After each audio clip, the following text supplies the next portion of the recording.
He had $21 in his bank account, no home, a toddler in his arms. But he showed up to work every day, in a suit he couldn't afford, like his life depended on it, because it did. If this story already grabbed your heart, like this video and subscribe to OutdoorBoost, because sometimes the most powerful success stories are born in the hardest places.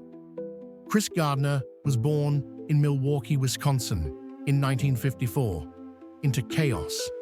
His stepfather was violent. His mother was in and out of prison. He grew up in foster homes, on and off the streets. But from a young age, Chris had one vision. He would never abandon his children, because he knew what that pain felt like. As a young man, Chris joined the Navy, worked odd jobs, and tried to make something of himself. But life, as it often does, had other plans.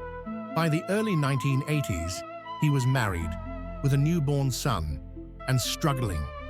He was selling medical equipment, barely scraping by. Then one day, he saw something that stopped him in his tracks. A man stepping out of a red Ferrari. Chris asked the man what he did. He said, "I'm a stockbroker." And just like that, Chris had a new dream. He didn't know anyone in finance. He didn't have a college degree.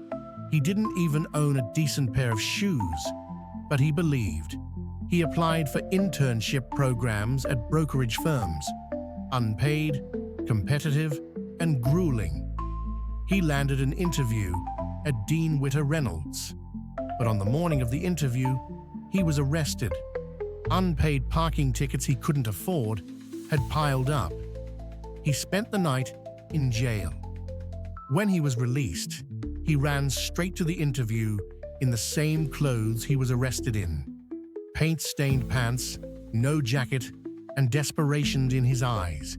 He told them the truth. They hired him. But this wasn't a fairy tale. The internship was unpaid.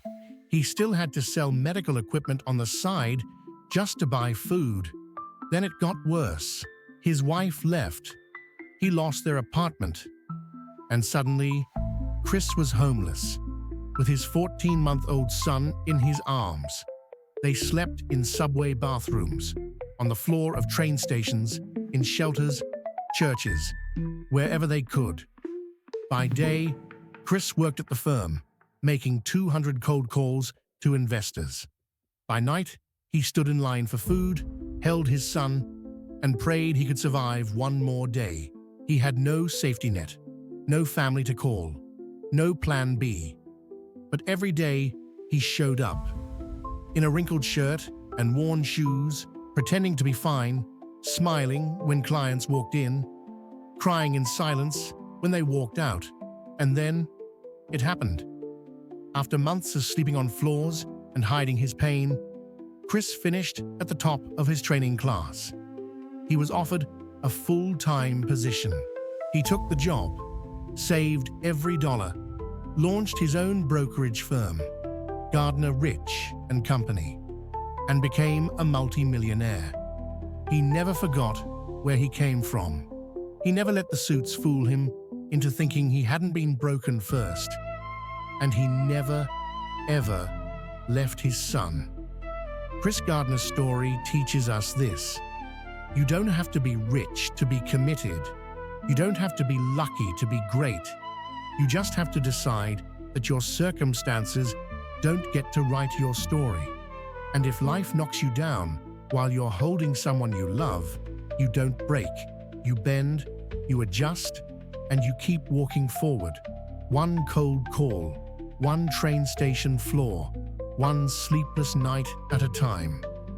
If this story inspired you, share it. Like this video.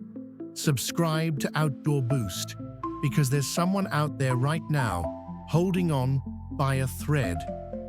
And they need to know that the thread is enough. If they don't let go,